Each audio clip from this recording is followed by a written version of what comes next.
নমস্কার বন্ধুরা, কেমন আছেন সবাই? চলে এলাম। প্রচণ্ড ঠান্ডা পড়েছে আমাদের এখানে। আপনাদের ওখানে কীরকম ঠান্ডা পড়েছে? তো আমি রাত্রে একটু পনির বানাবো, তার জন্য মশলাটা আগে রেডি করে নিচ্ছি। পেঁয়াজ, কাঁচা লঙ্কা, কিছু চিনি বাদাম, রসুন, আদা স্ল্যাশ একটু হালকা নাড়াচাড়া করে ঠান্ডা করবো। আমি এখানে নামিয়ে নিলাম। কড়াইতে আমি আবারও তেল দিয়ে দিচ্ছি। আমি এটা সর্ষের তেল দিচ্ছি এখন। এর সঙ্গে একটু পনিরের সাথে শুধু পনিরটা করবো না, আজকে একটু সবজিও অ্যাড করবো। তার জন্য তেলটা আমি কড়াইতে দিয়ে দিয়েছি। সবজির মধ্যে নিয়েছি এখানে ফুলকপি, আলু, মটরশুঁটি। এগুলো আমি আস্তে আস্তে ওর মধ্যে দিয়ে দেবো।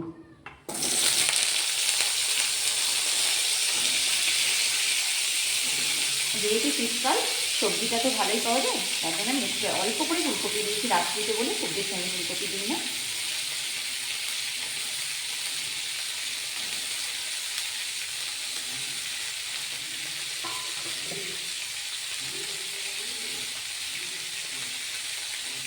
অল্প একটু নাড়াচাড়া করে নেবো এটাকে, কাঁচা গন্ধটা চলে যাওয়া উচিত।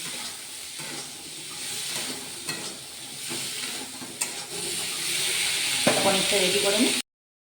এটা মশলাটা ঠান্ডা হয়ে গেছে। আমি এটাকে একটা মিক্সিং বলে নিয়ে নিচ্ছি, পেস্ট করে নেব। এটা মশলাটা যত গাঢ় হবে ভালো লাগবে খেতে।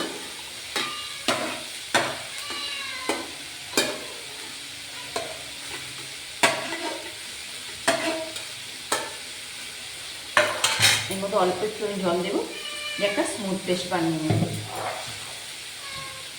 একটা পেস্ট বানিয়ে নিই ততক্ষণ। বন্ধুরা, ফুলকপি আলুটাও কষিয়ে এখানে নামিয়ে রেখেছি মটরশুঁটির সাথে। আর সাদা তেল অল্প দিয়েছি, সর্ষের তেল দিয়েছি, দুটো তেল মিক্সড করে করবো আজকে। ঘি, বাটার আর টমেটো, ক্যাপসিকামের ব্যবহার করব না এই পনিরের মধ্যে। এবার এর মধ্যে আমি একটা এলাচ আর অল্প দারুচিনি দিয়ে দিচ্ছি। একটা তেজপাতা আমি অল্প একটু ছেড়ে দিয়ে দিচ্ছি এর মধ্যে।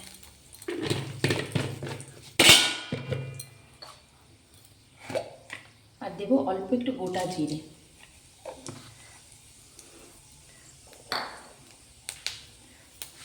এগুলো দেওয়া হয়ে গেছে।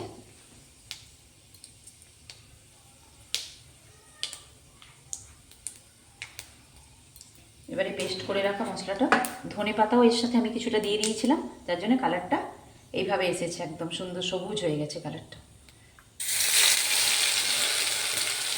এই গ্রেভিটাকে তেলের ওপরে কাঁচা গন্ধটা যতক্ষণ না যাচ্ছে ততক্ষণ অবধি কষিয়ে নেব, নিয়ে তারপরে সমস্ত কিছু অ্যাড করে দেবো।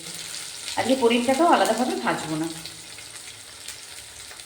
পনিরের অনেক রেসিপি আমি আগের ভিডিওতে দিয়েছি, তো তোমরা কে কোথা থেকে দেখছো অবশ্যই কমেন্ট করে জানাবে। যদি আমার ফেসবুক থেকে দেখো, ভিডিওটা দেখতে দেখতে ফেসবুক পেজটাকে ফলো করে দেবে, আর ইউটিউব থেকে দেখলে ইউটিউব পেজটাকে সাবস্ক্রাইব করে দিও। একটু মিক্সি ধোয়া জলটা আমি দিয়ে দিচ্ছি ওর মধ্যে। এবার এই মশলাটাকে আমি অবিরত নাড়তে থাকবো, যাতে কড়ার গায়ে না লেগে যায়।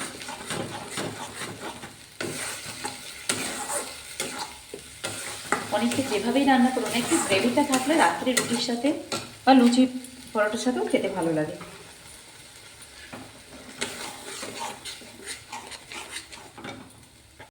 আমি টমেটো তো আলাদা ব্যবহার করছি না, ডাইরেক্ট অল্প একটু সস দেবো। টমেটো সস আমি দিয়ে দিচ্ছি অল্প একটু,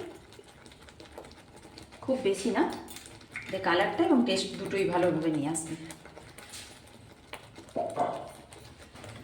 এটা মিক্সড করে দিচ্ছি ভালোভাবে। আলাদা কোনো গুঁড়ো লঙ্কার ব্যবহার করবো না, পুরোপুরি কাঁচা লঙ্কা। আমি তখন তো মশলা করার সময় আপনাদের দেখিয়েছি যে পুরোটা হালকা নাড়াচাড়া করে পেস্ট করে নিয়েছি। তো কাঁচা লঙ্কার ঝালেই হবে, এটা বেশি খুব ঝাল হয় না রেসিপিটা।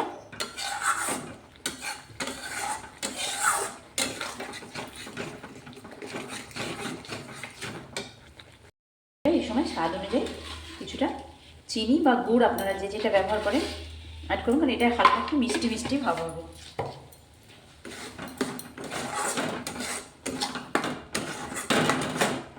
এবার ওর ওপর থেকে আমি পনিরগুলো টুকরো টুকরো করে রেখেছি। আজকে পনিরটা খুব ভালো আমি সেট করতে পারিনি, কারণ সময় ছিল না আমার হাতে। তো কিউবগুলো আমি আস্তে আস্তে দিয়ে দেবো। কি ফ্রাই করে নিই, আমি ডাইরেক্ট দিচ্ছি একদম।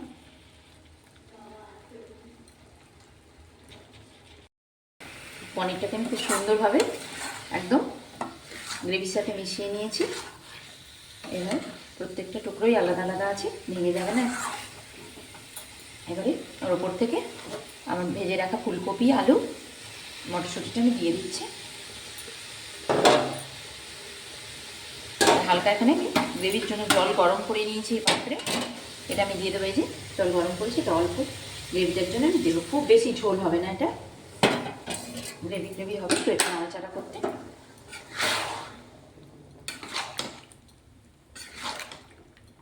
দেখে সব ভালোভাবে মিশিয়ে নেব। সব তো রেডিই আছে, শুধু মিশিয়ে নেব।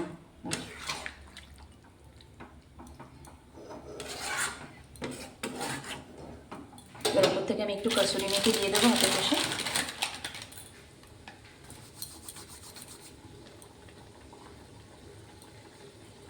দিলেই তরকারিটা আমার পনিরের ফুলকপি আলু মটর পনিরের তরকারি তো রেডি। বন্ধুরা, গ্যাসটা আমি এবার বন্ধ করে দিচ্ছি। তোমরা দেখে বলো কেমন হয়েছে রেসিপিটা। বাড়িতে অবশ্যই একবার বানিও, এই শীতে ভালো লাগবে খেতে। তো চলো বন্ধুরা, যাই।